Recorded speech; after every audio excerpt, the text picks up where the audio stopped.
Le lion s'est effondré, les hyènes l'encerclaient, la mort semblait inévitable.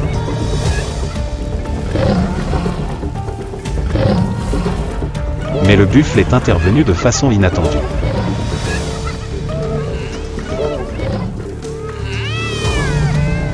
Était-ce un miracle? Qu'est-ce qui les a poussés à enfreindre les lois de la savane?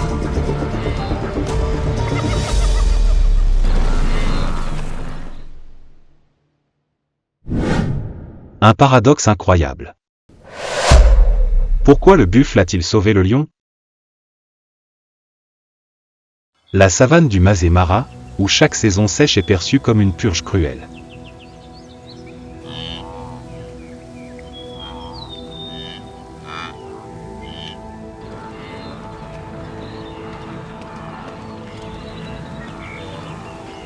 Lorsque les eaux se retirent des dernières rivières, ceux qui ne peuvent plus garder leurs troupeaux sont éliminés.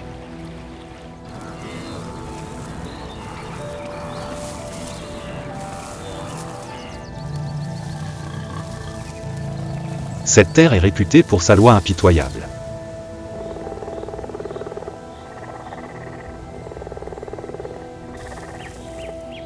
Ceux qui vivent en troupeaux dominent, les solitaires sont chassés.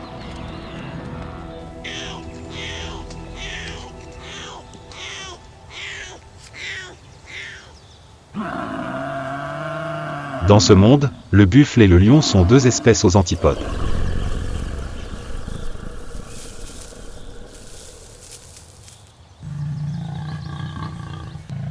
Le lion est le seul prédateur assez fort pour abattre un buffle adulte.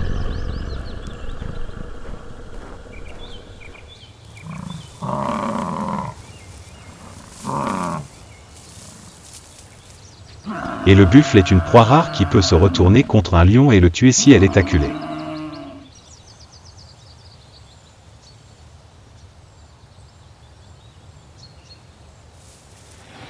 Entre ces deux espèces, il n'y a pas de zone grise, seulement la chasse, le sacrifice et le souvenir des lionceaux disparus.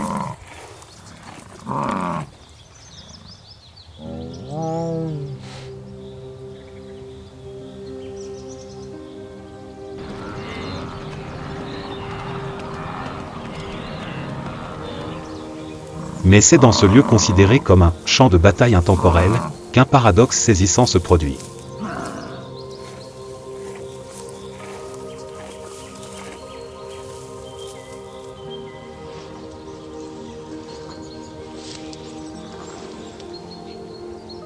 Un buffle sauve la vie d'un lion.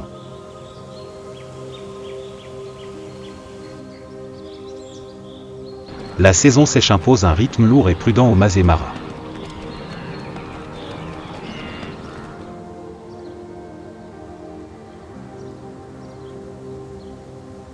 Les matins se lèvent dans un fin voile de brume et de poussière, tandis qu'à midi, la terre brûle comme du métal incandescent.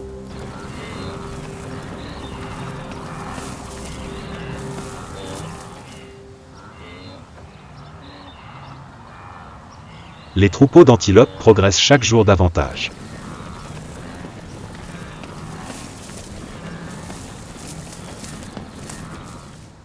Toutes les espèces se rassemblent autour des derniers points d'eau.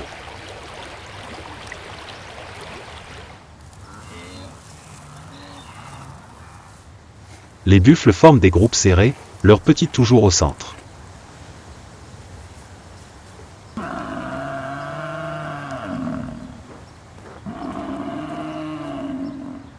Aucun mouvement n'est laissé au hasard.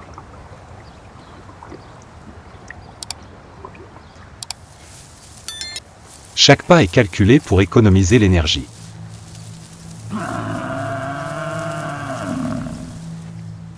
Et pendant la saison sèche, la moindre erreur est amplifiée.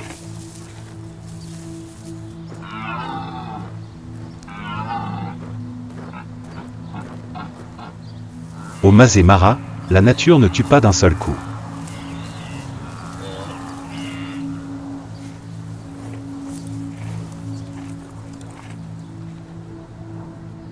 Elle tue par l'érosion, la faim, la soif et l'épuisement. Même les lions ne sont pas exemptés de cette loi.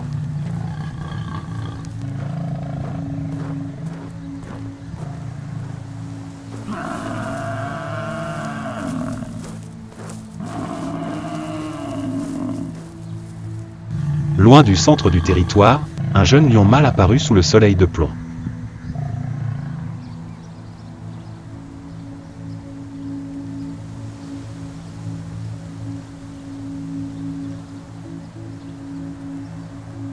Sa crinière n'était pas encore épaisse, son corps était couvert de poussière et sa démarche était quelque peu chancelante.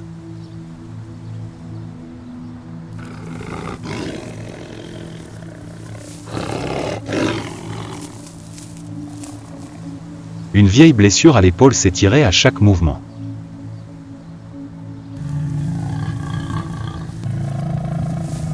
Peu de temps auparavant, il faisait partie de la troupe.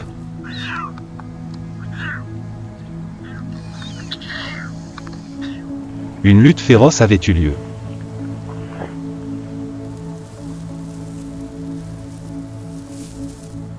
Il avait été chassé de la troupe.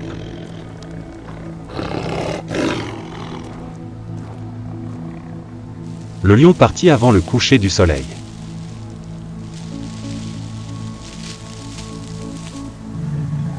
Blessé, seul et contraint de survivre pendant la saison sèche, c'était la situation la plus périlleuse pour un prédateur.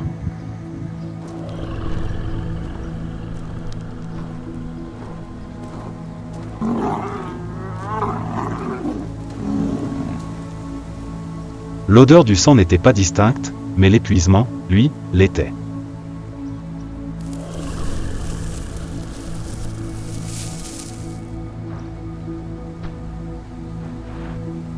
Et dans la réserve de Masai Mara, certaines espèces n'ont pas besoin de sentir le sang pour savoir qui est faible.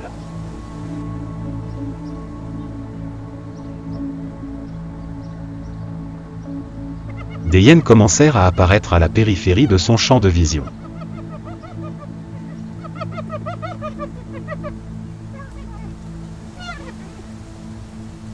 Elles n'étaient pas pressées.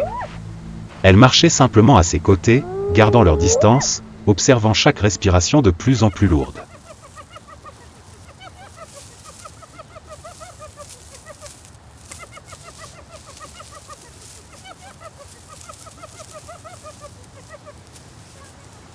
Elle connaissait parfaitement les règles de ces terres.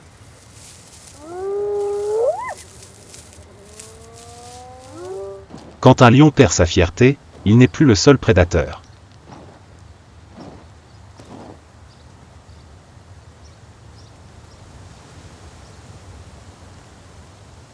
Et la situation venait de basculer.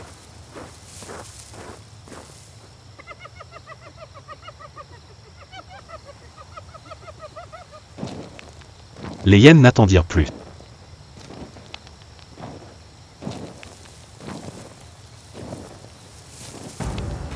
La distance entre elles et le lion commença à se réduire.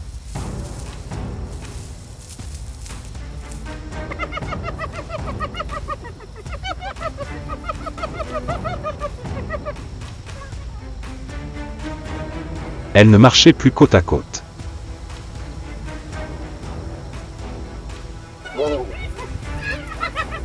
Elles se séparèrent, empruntant silencieusement leur dernière voie de fuite.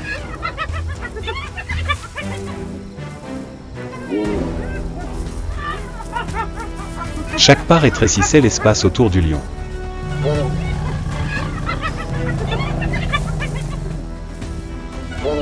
Le lion tourna la tête et rugit.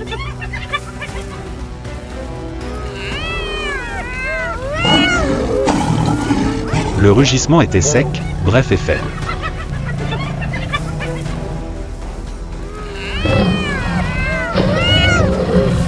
Insuffisant pour arrêter celle qui avait l'habitude de chasser avec patience.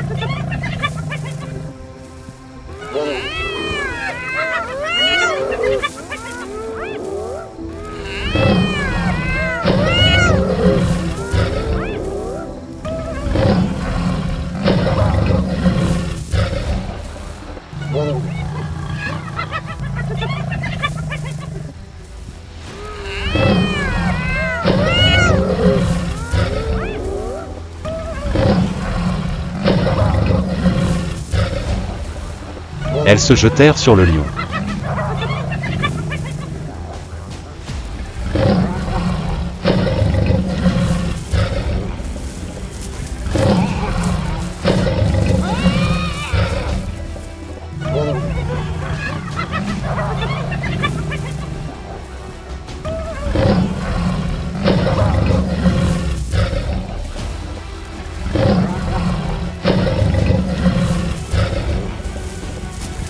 Non pas pour le tuer, mais pour lui rappeler qu'il n'avait plus le contrôle.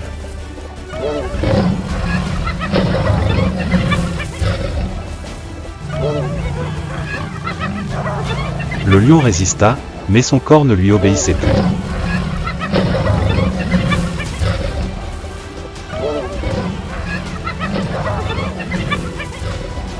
Les blessures s'infectèrent lentement.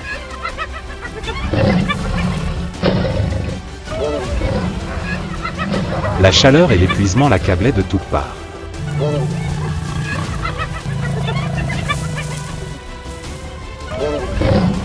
Les hyènes reprirent confiance.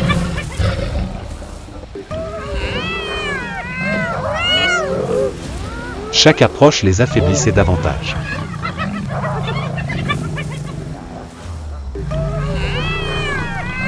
Il n'y avait plus de retour en arrière.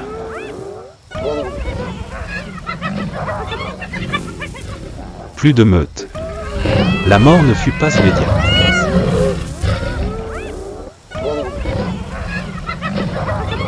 Elle se tenait là, tout près.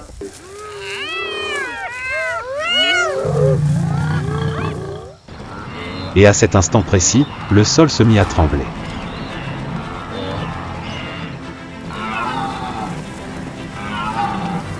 Les sabots lourds d'une masse sombre approchaient.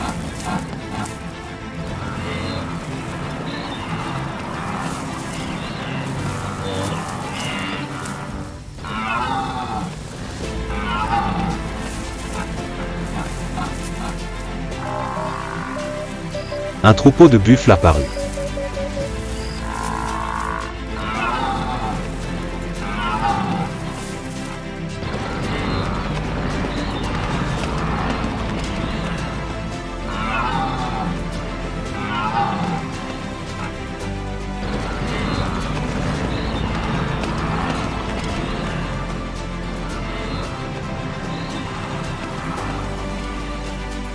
Les hyènes se figèrent.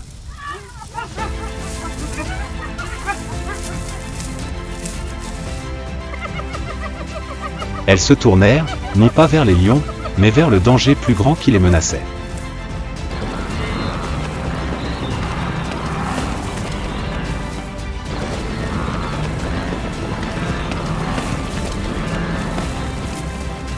En quelques mouvements fulgurants, les buffles chargèrent droit sur les hyènes.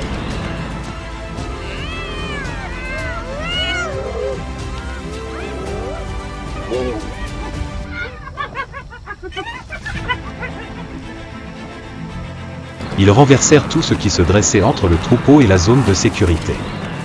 Les hyènes prirent la fuite.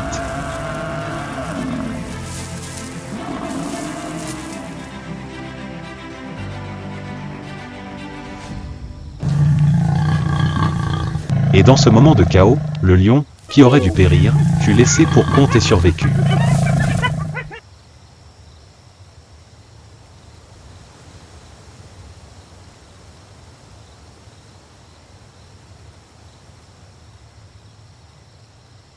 Quand la poussière retomba, le troupeau de buffles avait disparu comme une vague noire qui vient de déferler.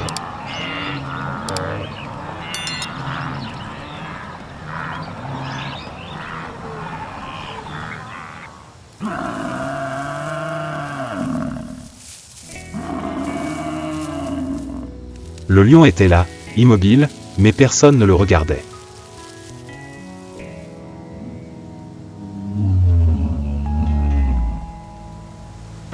Ni protection, ni pitié.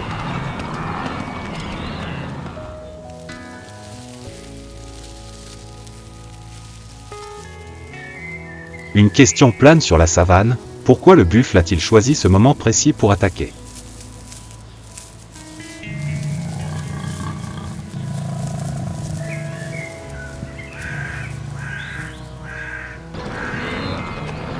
Le buffle n'a pas attaqué à cause du lion.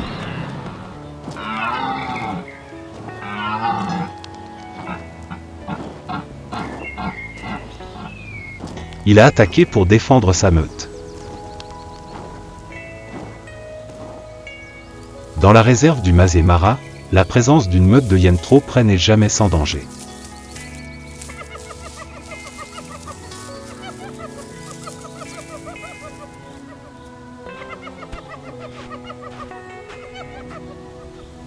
Les hyènes ne chassent pas par faim à ce moment-là, mais par opportunité.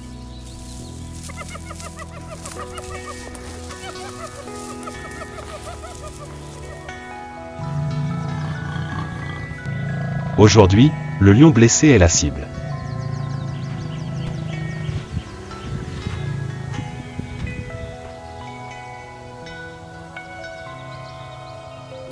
Demain, si un veau tarde à venir, la cible changera.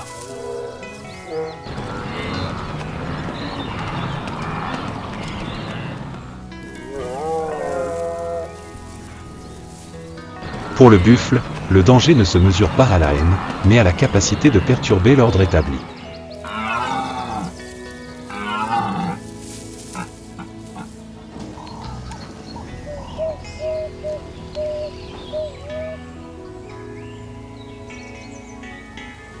Quand les hyènes s'agitent, se mettent en mouvement et s'approchent, elles deviennent une menace à repousser immédiatement.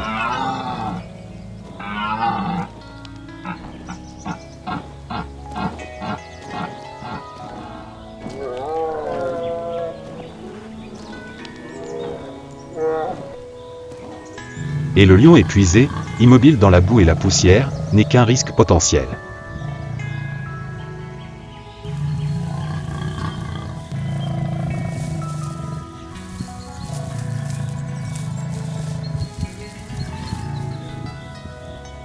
Le buffle ne choisit pas ses proies.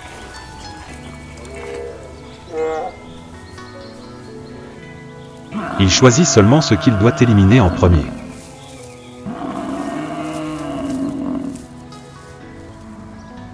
Et à cet instant précis, lorsque la hyène fut chassée de la savane, le lion était encore en vie.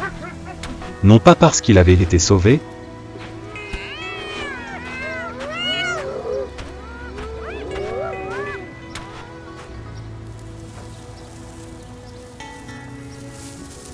mais parce que son tour n'était pas encore venu.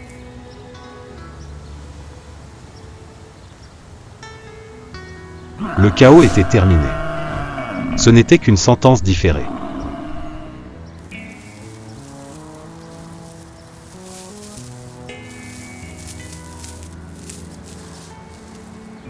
Le lion était blessé, affamé et, plus important encore, humilié devant ses ennemis.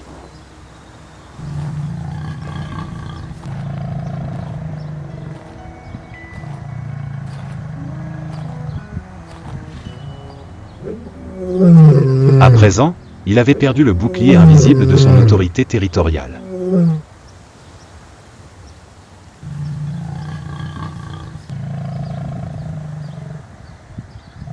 Tout le Masai Mara connaissait sa faiblesse.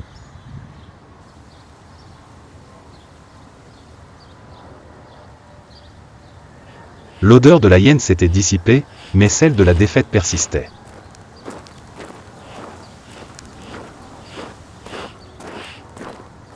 Les ennemis étaient toujours là. Ils n'étaient plus proches, mais ils rôdaient. Leurs yeux scrutaient depuis les herbes sèches.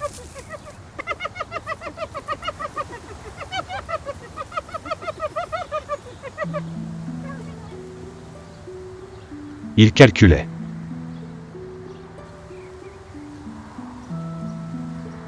Aujourd'hui, le buffle était intervenu, mais demain, lorsque le lion partirait en quête d'eau, personne ne le protégerait.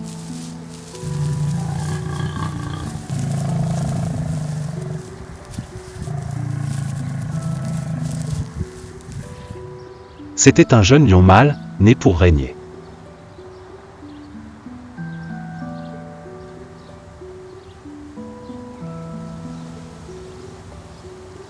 Mais à présent, il devait s'habituer à un nouveau rôle.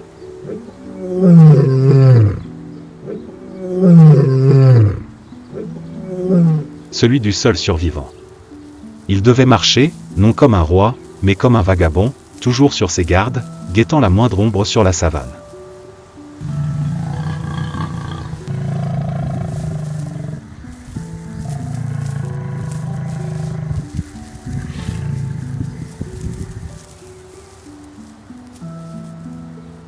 La solitude représentait un double défi pour la survie.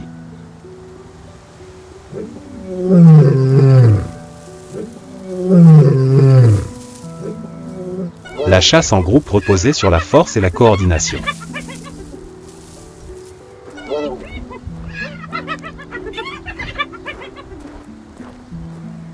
La chasse solitaire, elle, exigeait patience et prise de risque calculée.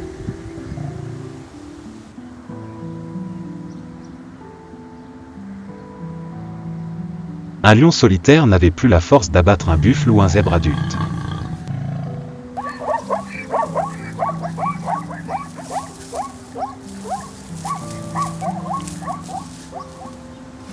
Chaque chasse manquée était une perte d'énergie précieuse, le poussant un peu plus à bout.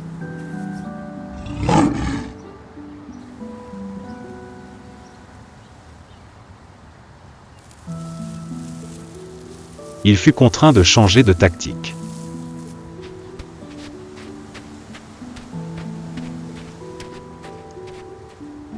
Il dut se tapir pour chasser des proies plus petites et moins prestigieuses, lièvres, jeunes antilopes, voire des carcasses.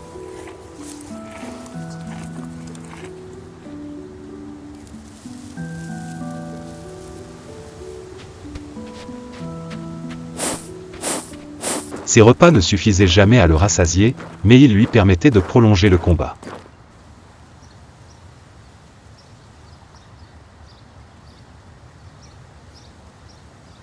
Ses techniques de chasse évoluèrent.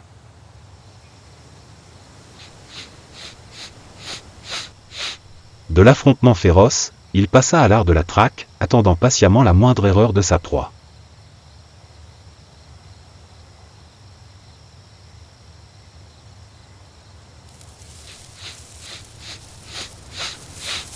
Son museau effleura le sol.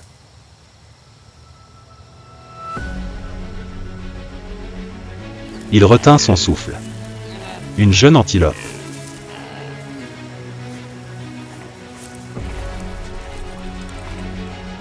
Les occasions sont fugaces, et le lion solitaire doit concentrer toutes ses forces restantes dans un ultime sprint.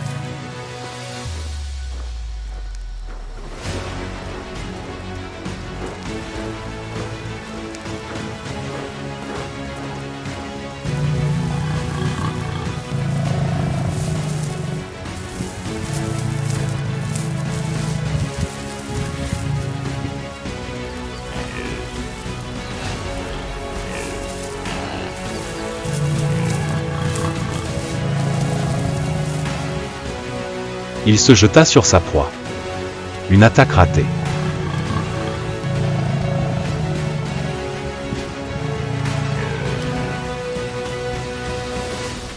L'antilope s'échappa en un instant.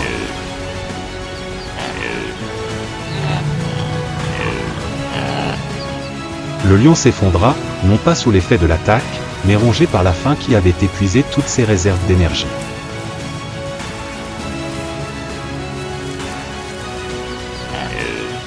C'est la dure leçon de la nature. Quand on perd son groupe, il faut devenir plus malin, mourir de faim.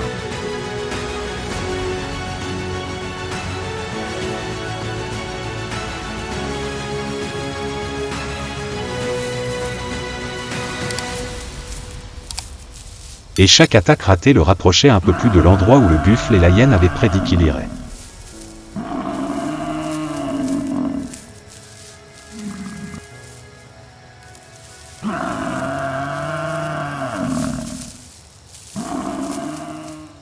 Chasser à l'affût, se nourrir de charognes, pouvait repousser la mort, mais ne pouvait pas lui apporter la vie.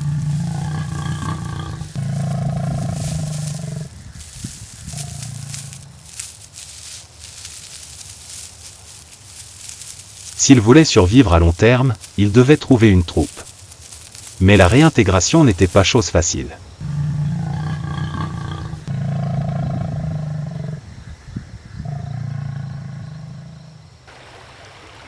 Au loin se dessinait la silhouette d'une troupe de lionnes.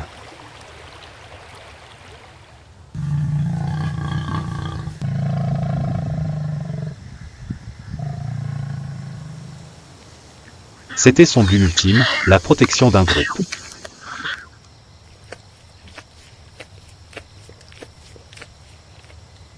Pour rejoindre une nouvelle troupe, il devait affronter le lion mâle dominant, un combat sans merci à mort.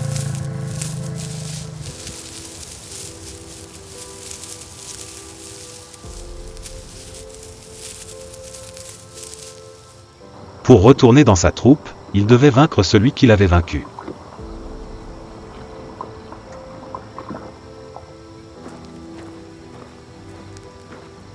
Ce périple est plus périlleux encore que celui d'une hyène.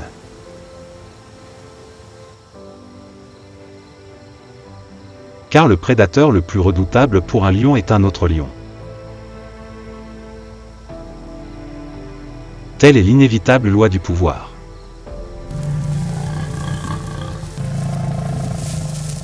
La saison sèche se poursuit.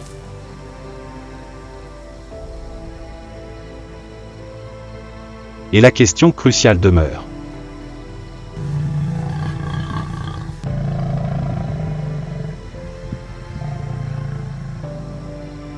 Ce prédateur solitaire mourra-t-il dans la boue, épuisé, ou se battra-t-il pour reconquérir son trône perdu?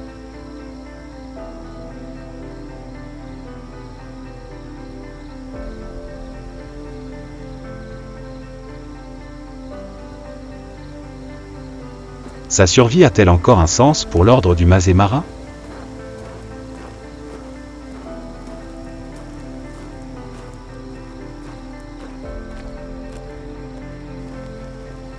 Cette histoire ne s'achève pas par la victoire, mais par une suite infinie.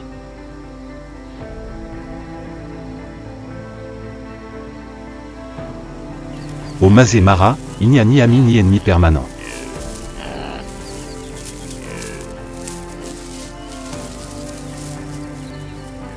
Seul règne l'ordre, et ceux qui sont prêts à tout pour le maintenir.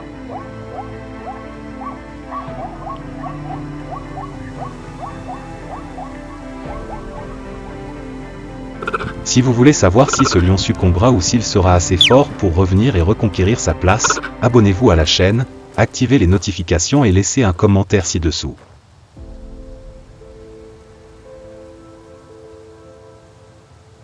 À bientôt pour une nouvelle aventure de survie.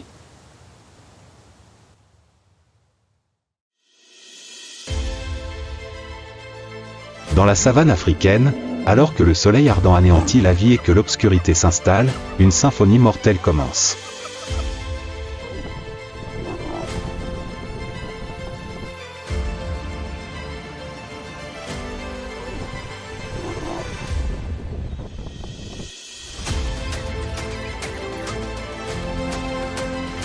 Qui est, selon vous, le prédateur dominant? Qui est la proie? Et qui est le survivant ultime?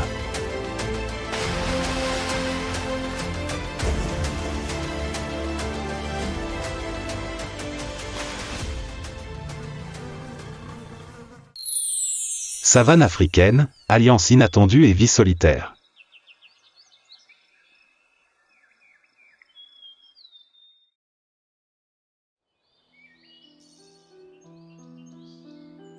Bienvenue dans cette nature sauvage et exigeante, où l'instinct fait loi et où la force est honorée, mais tout n'est pas aussi simple qu'il y paraît.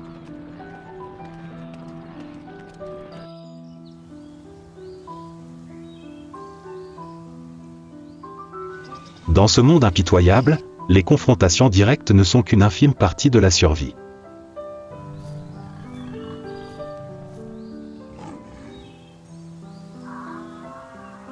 Parfois, ce sont les voisins qui sont les adversaires les plus redoutables, mais parfois, les circonstances créent d'étranges alliances qui brisent toutes les règles.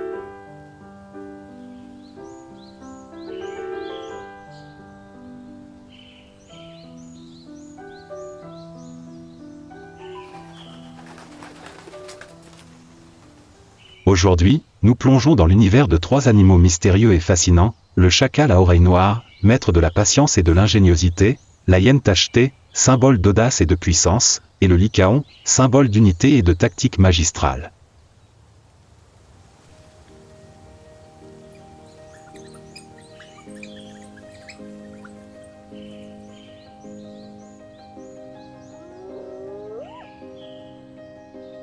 Trois espèces, trois stratégies de survie différentes, mais toutes partageant le même objectif, survivre sur cette terre impitoyable.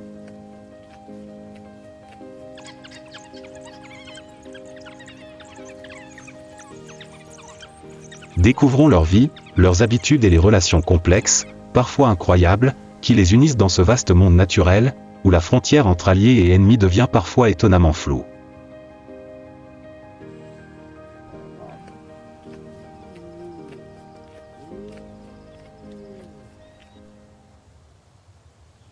Sur la savane africaine brûlée, le soleil se couche lentement à l'horizon, laissant une traînée de lumière rouge telle une tache de sang sur le ciel violet profond.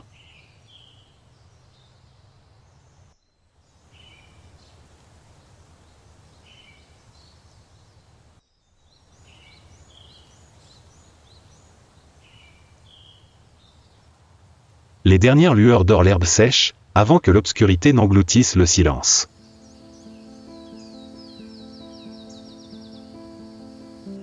À cet instant, le vent transporte une odeur de sang et de viande fraîche. Un signal sans équivoque.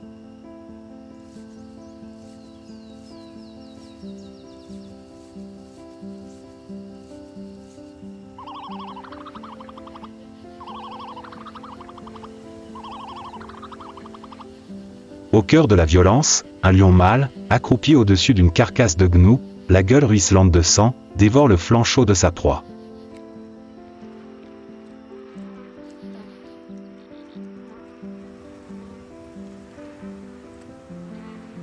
Le bruit de la chair déchirée, le bruit des os brisés, était brut et instinctif.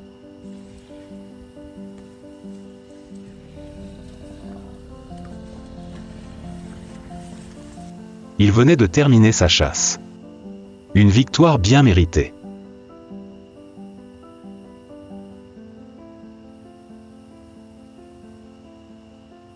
Mais dans la savane, aucun repas n'est jamais paisible.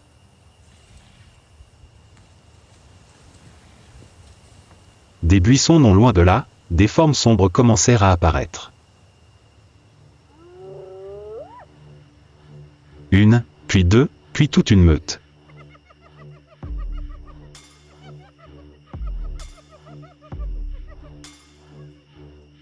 Des hyènes, les animaux les plus méconnus d'Afrique, se rassemblaient.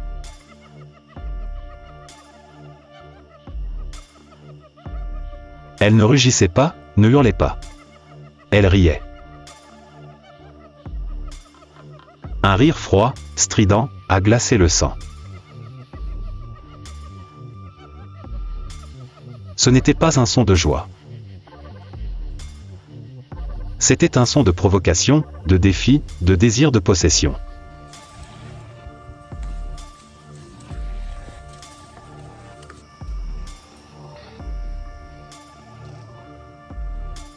Elles s'arrêtèrent à l'ombre, les yeux brillants, observant les moindres mouvements du lion.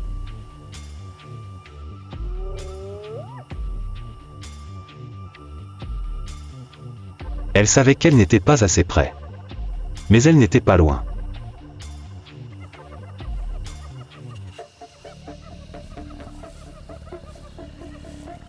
Une meute de chacals à oreilles noires attendait également. Elles n'étaient pas pressées. Attendez, attendez que les plus grandes ne fassent plus attention.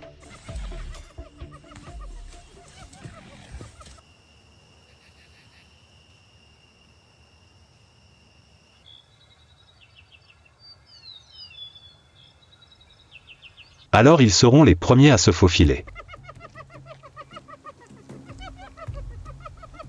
Au centre de tout cela se trouvait le lion, qui avait levé la tête. Ses oreilles frémirent. Ses yeux se plissèrent en direction du rire strident. Un grognement sourd s'échappa de sa gorge. C'était un avertissement. Mais les hyènes ne reculèrent pas.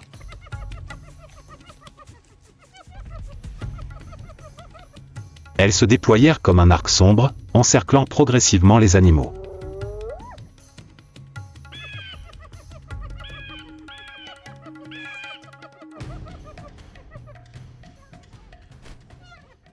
Inutile d'attaquer immédiatement. Il leur suffisait d'attendre que le lion se fatigue, s'ennuie, ou batte en retraite.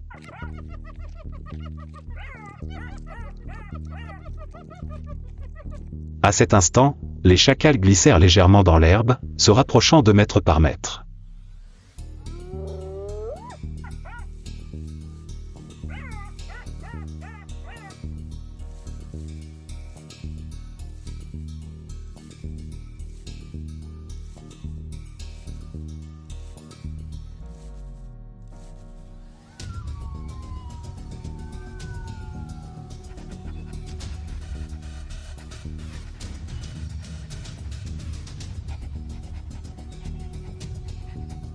Ils ne firent aucun bruit. Personne ne les remarqua.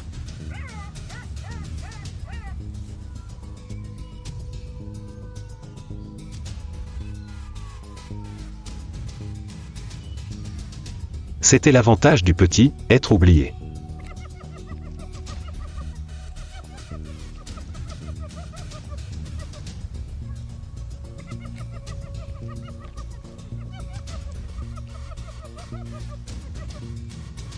Le lion avait mangé à sa faim. Il se releva, marcha silencieusement, laissant derrière lui la carcasse mutilée de sa proie. Sa part était faite.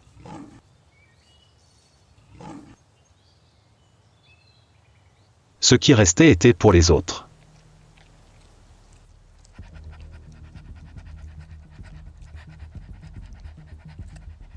Dès que l'ombre du lion disparut, les hyènes bondirent.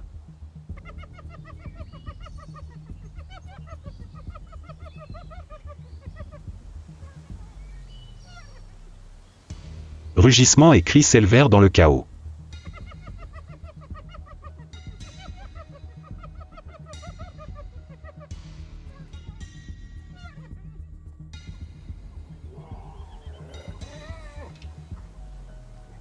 Ils se battaient, se poussaient et déchiraient jusqu'au dernier lambeau de chair.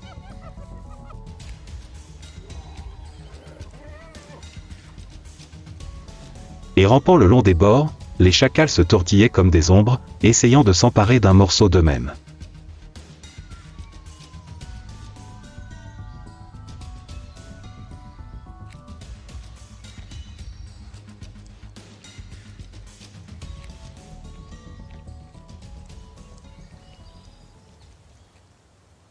Le jeu avait commencé. Et dans ce jeu, personne n'était spectateur. Chacun était chasseur. Chacun était proie.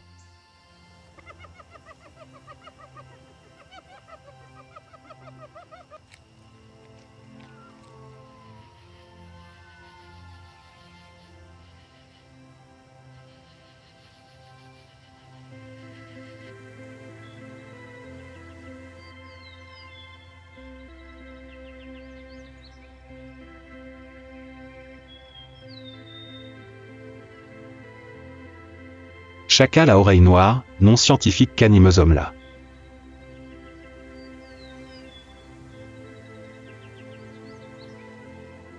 Comparé aux hyènes ou aux lions, il est dépourvu de muscles et ne vit pas en grand troupeau.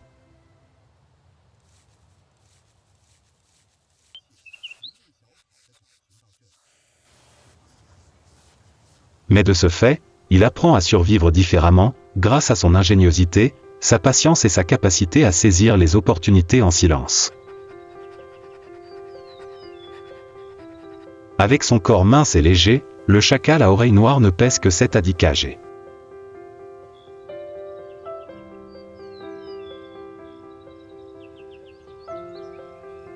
Sa fourrure brun-roux caractéristique recouvre tout son corps, soulignée par une bande noire allant de la nuque à la queue. Un signe distinctif indéniable. Ses grandes oreilles sont toujours dressées, comme si elles étaient à l'écoute du rythme fragile de la vie dans la savane. Il n'est pas né pour dominer, mais pour observer et éviter. Ce carnivore possède un mode de vie social particulier, vivre en couple stable, un lien rare dans le monde animal sauvage.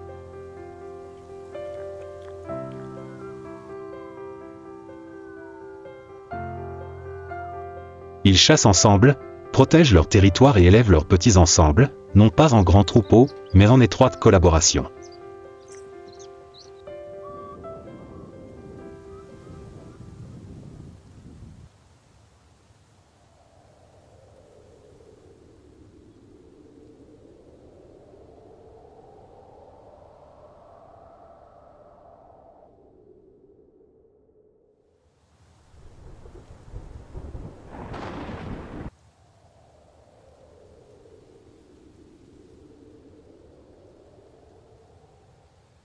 Lorsque les pluies reviennent, que la végétation renaît et que la nourriture devient plus abondante, les chacals entrent en période de reproduction.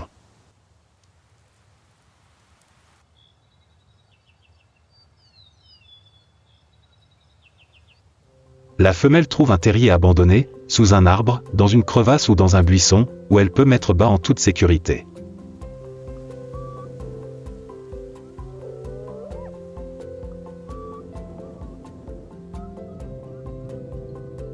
Après environ 2 mois de gestation, elle donne naissance à 3 à 6 petits aveugles. Durant les premières semaines, les 2 parents se relaient pour surveiller, chasser et apprendre à leurs petits à distinguer l'odeur de la viande crue et le bruit du danger.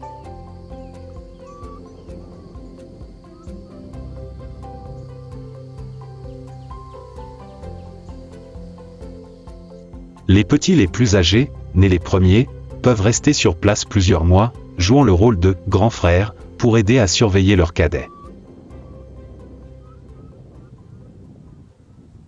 Les chacals peuvent chasser seuls, rongeurs, reptiles, oiseaux, insectes, tout ce qui convient à leur taille.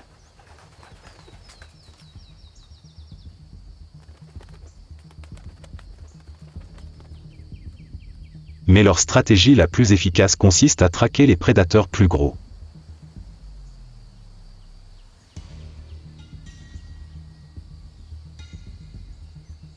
Lion, léopard, hyène, dès qu'ils tuent et s'en vont, le chacal apparaît.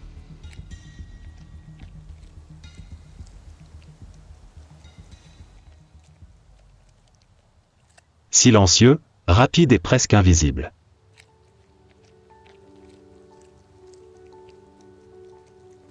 Parfois, un simple morceau de peau, un os encore charnu suffit à le nourrir pendant une journée. Lorsqu'ils sont affamés, les chacals n'hésitent pas à chasser leurs proches parents, comme les petits renards, ou même leurs jeunes s'ils n'ont pas d'autre choix.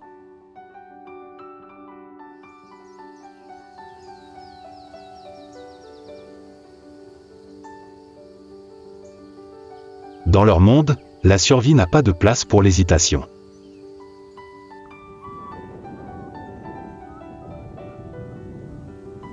Voyant au bas de la chaîne de chasse, les chacals sont des proies faciles.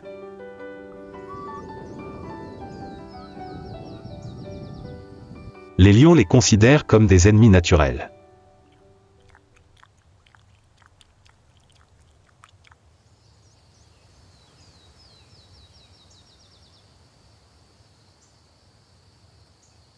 Les hyènes les poursuivent lorsqu'ils s'approchent trop près. Une hyène solitaire mange.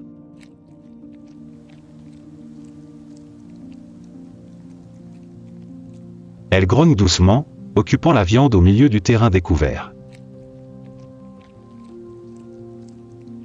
Mais tout autour, un groupe de chacals est apparu.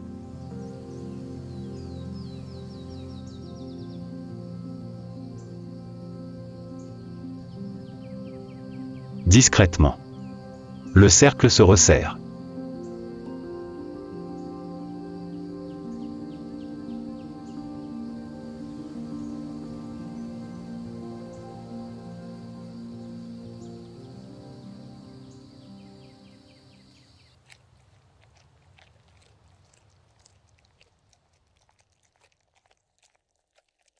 Les hyènes rugissent bruyamment, chargeant droit sur la plus proche.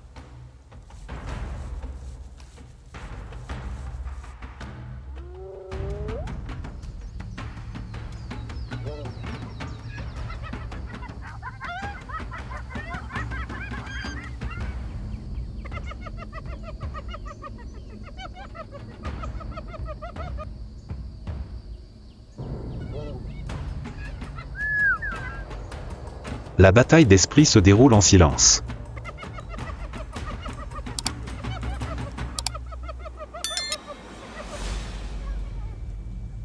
Mais cette fois, la hyène conserve la majeure partie du repas.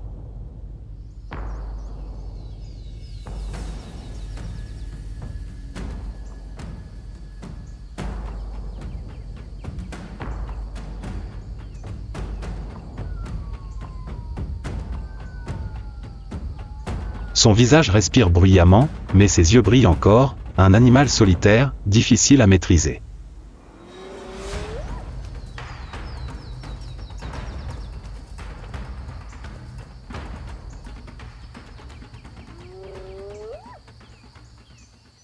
Les grands aigles peuvent également attaquer les jeunes chacals si leurs parents sont négligents.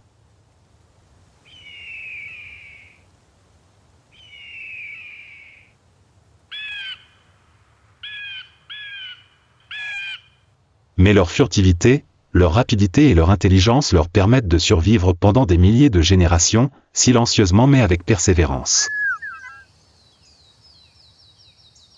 Dans la nature, où la vie est toujours fragile et où chaque instant est une lutte pour la survie, le chacal à oreilles noires choisit sa propre voie, non pas la plus forte, mais celle qui comprend le mieux la nature.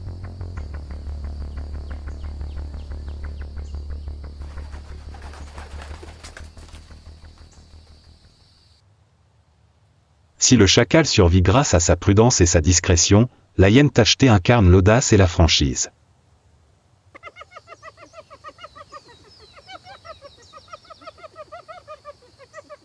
Elle ne recule pas, ne se cache pas. Elle est née pour l'affrontement.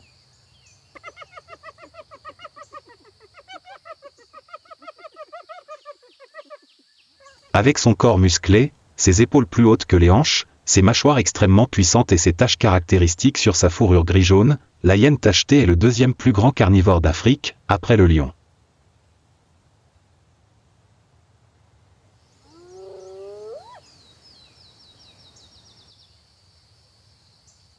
Un adulte peut peser jusqu'à 80 kg, courir à une vitesse de 60 km/h et broyer des os avec une force de mâchoire bien supérieure à celle d'un léopard.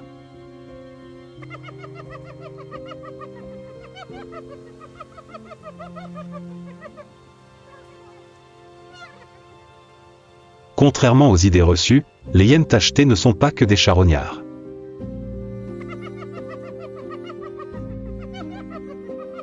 Ce sont de véritables chasseurs tactiques.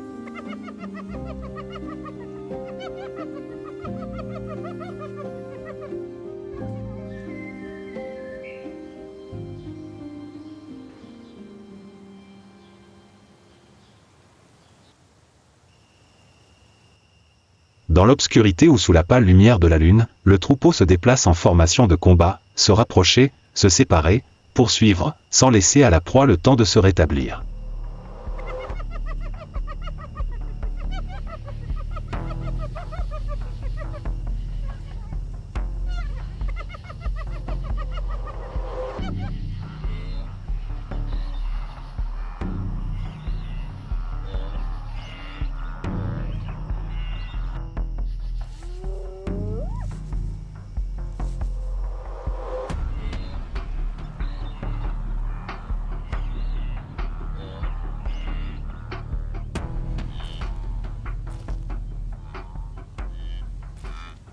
Une meute de plus de 10 hyènes s'attaque à un gnou adulte.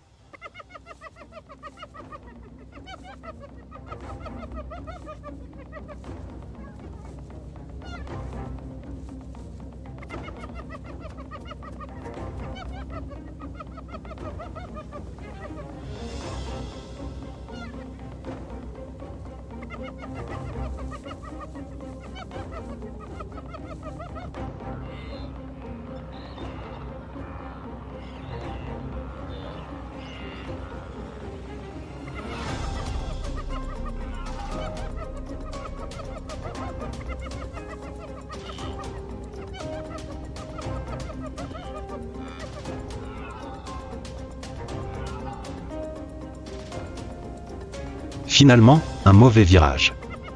L'antilope glisse. Une hyène bondit sur sa proie par derrière, et une seconde plus tard, le troupeau la submerge comme une inondation.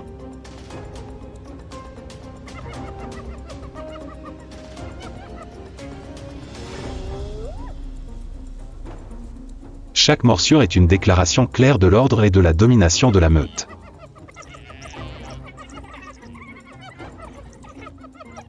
À cet instant, la puissance de la hyène ne réside pas dans l'individu, mais dans l'unité indéfectible de la meute. Lorsque la frénésie retombe, il ne reste qu'une traînée de sang sur le sol sec et un halètement.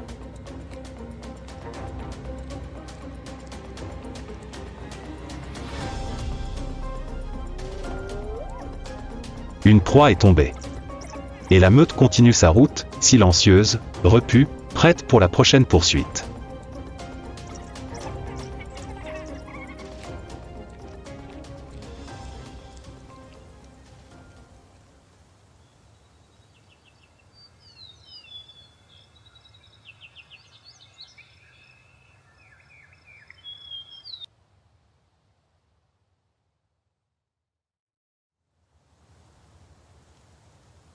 La structure sociale des hyènes tachetées est l'une des hiérarchies les plus complexes du monde des mammifères.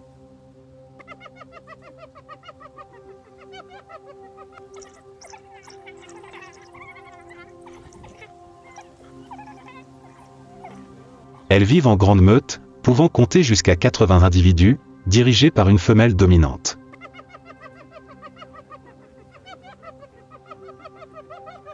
Le sexe ne détermine pas le statut, mais dans une meute de hyènes, le pouvoir féminin est absolu.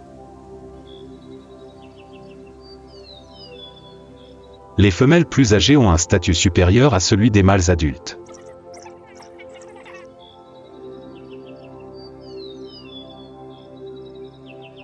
Leurs petits héritent de ce rang, non pas par leur force, mais par leur lignée. La saison de reproduction des hyènes n'est pas fixe, mais a généralement lieu lorsque la nourriture est abondante.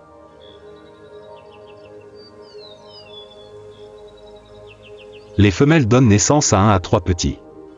Les jeunes hyènes naissent avec des yeux et des dents, et se battent parfois à mort pour survivre.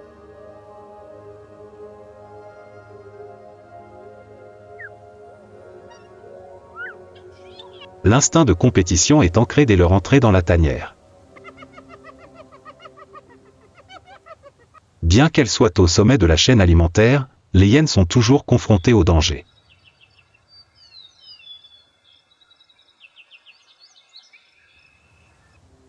Les lions les considèrent comme de redoutables compétitrices, prêtes à tuer sans manger.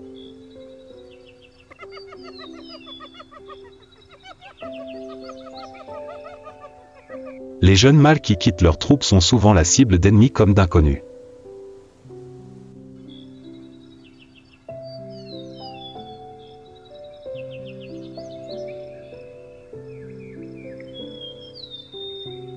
Mais les hyènes tachetées survivent, non pas par chance, mais grâce à leur adaptabilité et à leur organisation supérieure.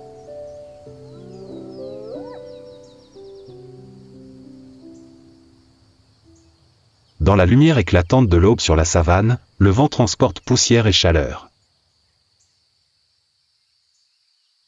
Sur le sol sec, des empreintes de pas confuses apparaissent, signe d'une poursuite.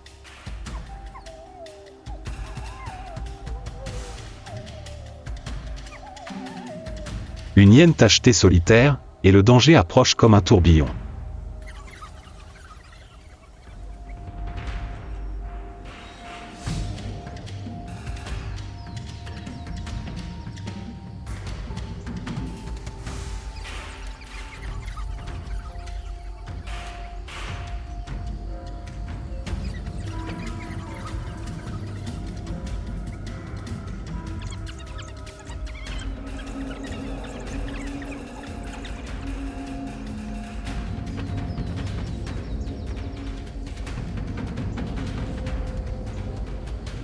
Une meute de lycaons. Pas plus grande qu'une hyène, sans dents à écraser les os, chaque individu d'une meute de lycaons est un rouage parfait de la machine de chasse la plus efficace de la savane.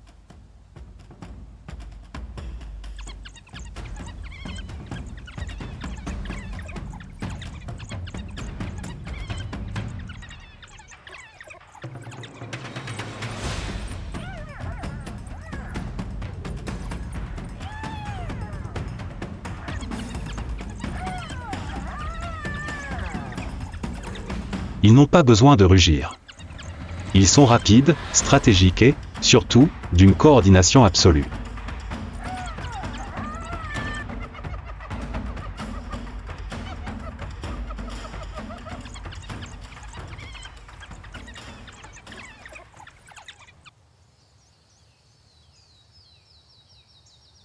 Le lycaon pictus, aussi appelé loupin, est l'un des carnivores les plus intelligents et les plus coopératifs du continent.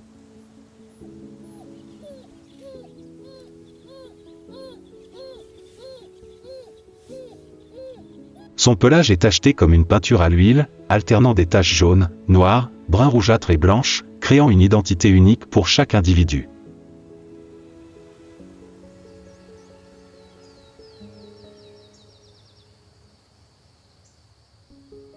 Ses grandes oreilles en forme de disque aident à dissiper la chaleur et à capter les sons à distance, ce qui en fait un véritable radar dans les prairies.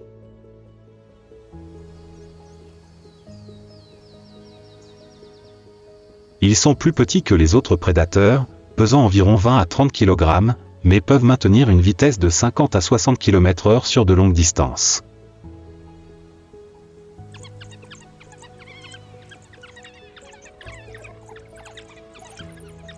Ne comptant ni sur la force ni sur les embuscades, les lycaons chassent avec une endurance et des tactiques supérieures.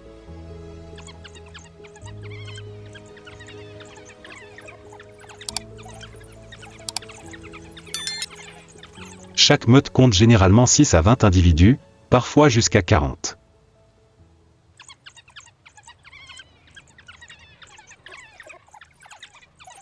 Lorsqu'ils chassent, ils agissent comme une formation militaire, ils se rapprochent, se divisent, encerclent et abattent leur proie avec rapidité et persévérance.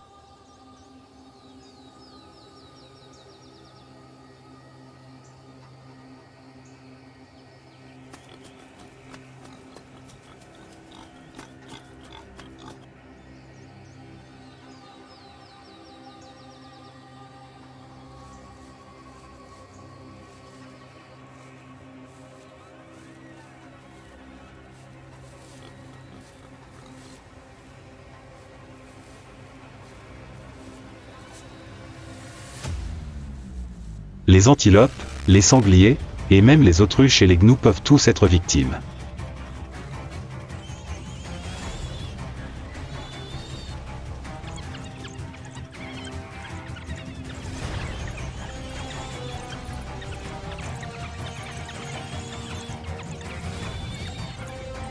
Le taux de réussite de chasse du lycaon africain atteint 80%, le plus élevé parmi les grands carnivores d'Afrique.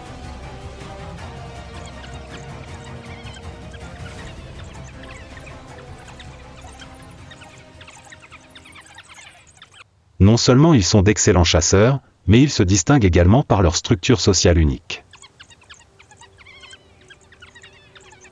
La meute est dirigée par un couple de mâles alpha, généralement le seul couple reproducteur.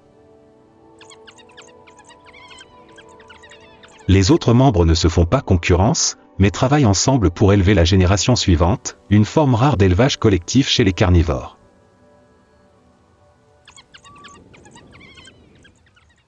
La saison de reproduction a lieu lorsque les proies sont abondantes, généralement au début de la saison des pluies.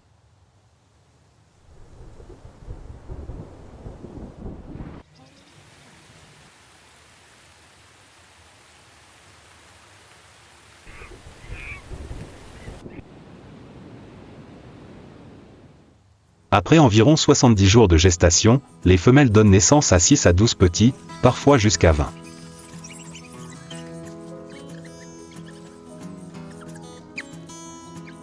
Le terrier est soigneusement choisi, caché dans des buissons ou des anfractuosités rocheuses.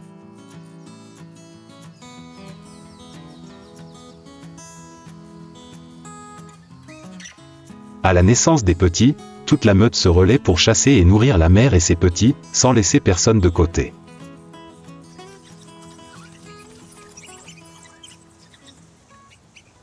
C'est leur solidarité, leur stratégie de chasse sophistiquée et leur adaptabilité qui font des lycaons l'un des prédateurs les plus redoutables de la planète.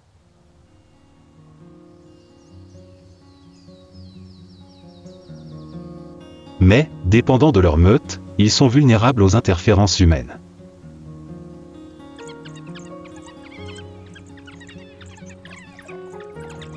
La perte d'un maillon interrompt le fonctionnement de toute la machine silencieuse.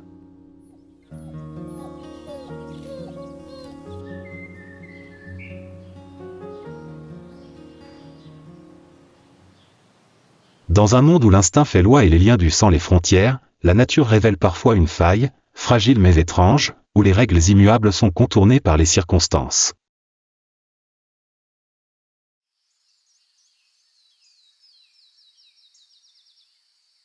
À l'orée d'une brousse, entre herbes sèches et rochers nus, une femelle lycaon retourne silencieusement à son nid. Mais ce n'est pas son nid.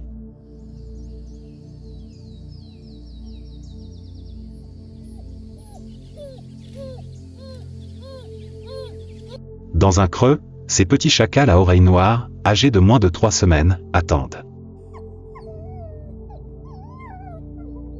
Pas un cri, pas un mouvement d'impatience. La lycaon dépose un petit morceau de viande vestige d'une précédente chasse et se couche près de l'entrée du nid, le regard méfiant fixé au loin sur la savane.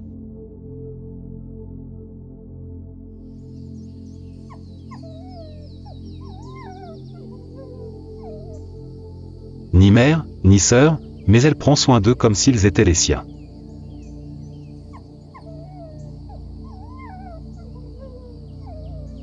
Nul ne sait ce qui a conduit à cet instant absurde, peut-être avait-elle perdu ses petits dans une bagarre, peut-être un vague vestige d'une vie liée par la mémoire évolutive.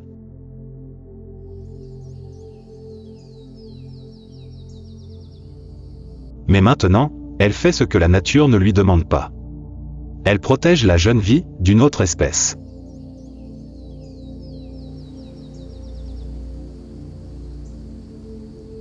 Et il n'est pas seul.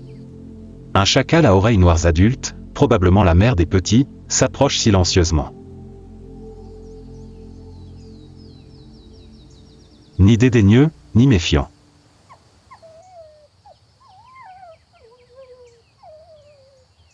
Il se tient à côté du chien sauvage, tous deux regardant vers la forêt, où le rire rauque de la hyène tachetée vient de résonner dans le vent. L'ennemi des deux.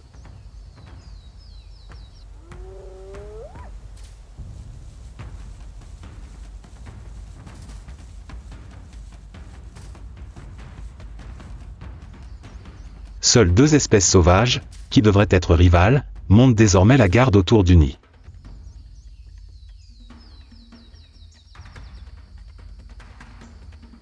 À l'approche des hyènes, elles s'unissent pour repousser l'ennemi menaçant.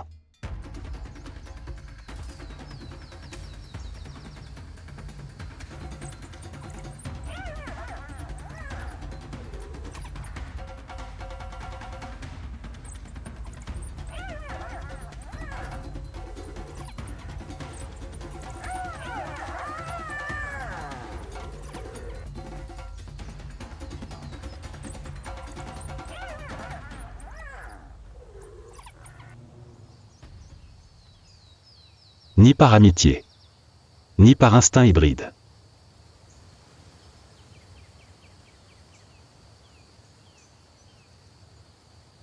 Tout simplement parce que la vie respire faiblement à l'ombre de ce nid de terre.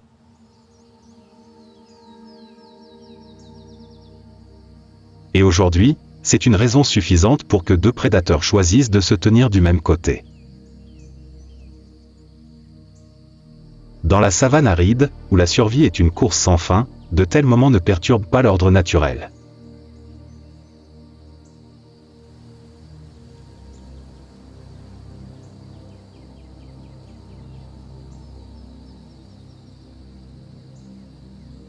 Ils nous rappellent simplement que la nature n'est pas figée. Elle vit, et parfois, elle est inexplicablement touchante.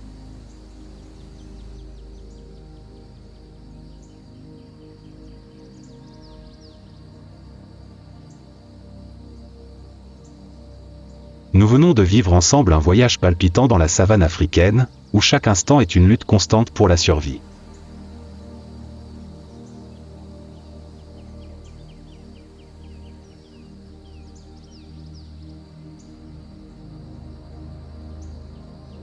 De l'ingéniosité et de la patience du chacal à oreilles noires à la force audacieuse de la hyène tachetée, en passant par le travail d'équipe magistrale du lycaon, chaque espèce porte en elle un instinct de survie unique.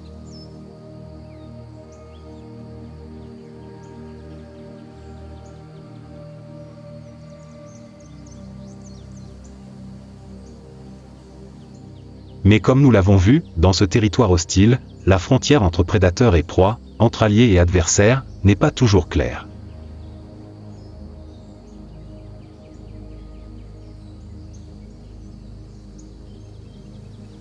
Parfois, ce sont les voisins qui représentent la plus grande menace, mais parfois, les circonstances créent des alliances étranges et surprenantes, surmontant les lois impitoyables de la nature.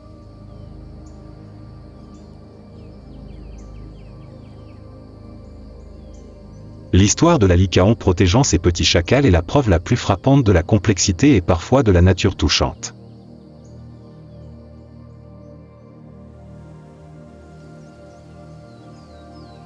Alors, selon vous, dans cette lutte incessante pour la survie dans la savane africaine, la force pure est-elle le seul facteur qui détermine le vainqueur?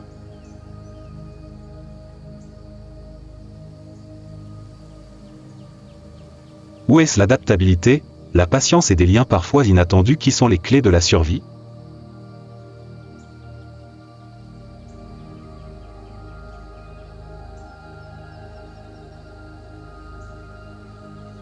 Partagez votre avis dans les commentaires ci-dessous. N'oubliez pas d'aimer cette vidéo, de vous abonner à la chaîne pour ne rien manquer d'autres histoires fascinantes sur la nature et d'activer la cloche pour recevoir nos dernières notifications.